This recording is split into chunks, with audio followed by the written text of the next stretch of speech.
A9 ನ್ಯೂಸ್ಗೆ ಸ್ವಾಗತ. ನಾನು ಅಮೀನ್ ಶೇಖ್. ಮತದಾರರ ಪಟ್ಟಿಯ ಮ್ಯಾಪಿಂಗ್ಗೆ ಇನ್ನೂ 2 ದಿನ ಕಾಲಾವಕಾಶವಾಗಿದೆ. ಹೌದು, 2002ರ ನಂತರ ಸೇರ್ಪಡೆಯಾದ ಮತದಾರರನ್ನ 2002ರ ಮೊದಲು ಇದ್ದ ಮತದಾರರ ಪಟ್ಟಿಯೊಂದಿಗೆ ಜೋಡಿಸುವ ಕಾರ್ಯಕ್ಕೆ ಈ ಕಾರ್ಯಕ್ರಮವನ್ನು ಆಯೋಜಿಸಲಾಗಿತ್ತು.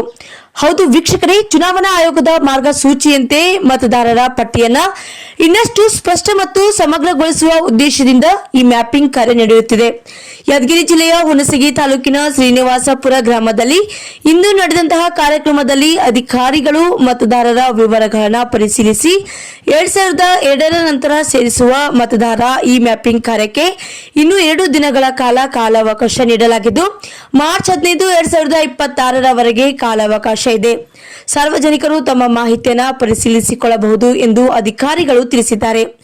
ಸಂದರ್ಭದಲ್ಲಿ ಶ್ರೀನಿವಾಸಪುರ ವಲಯದ ಮೇಲ್ವಿಚಾರಕಿಯಾದಂತಹ ಶ್ರೀಮತಿ ಜಯಶ್ರೀ ಬಿರಾದರ್ ಮ್ಯಾಪಿಂಗ್ ಕಾರ್ಯದ ಪ್ರಗತಿಯನ್ನು ಪರಿಶೀಲಿಸಿದರು. ಈ ವೇಳೆ ಬೂತ್ ಲೆವೆಲ್ ಅಧಿಕಾರಿಗಳು ಆದಂತಹ ಅಕ್ಷತಾ, ರೇಖಾ ಮತ್ತು ಗೌರಮ್ಮ ಮ್ಯಾಪಿಂಗ್ ಕಾರ್ಯದಲ್ಲಿ ಭಾಗವಹಿಸಿದರು. ಅದೇ ರೀತಿಯಾಗಿ ಆಶಾ ಕಾರ್ಯಕರ್ತೆ ಶ್ರೀಮತಿ ಶಾಂತಬಾಯಿ ಸಹ ಈ ಕಾರ್ಯಕ್ಕೆ ತಮ್ಮ ಸಹಕಾರವನ್ನು ನೀಡಿ ಕಾರ್ಯಕ್ರಮದಲ್ಲಿ ಹಾಜರಿದ್ದರು.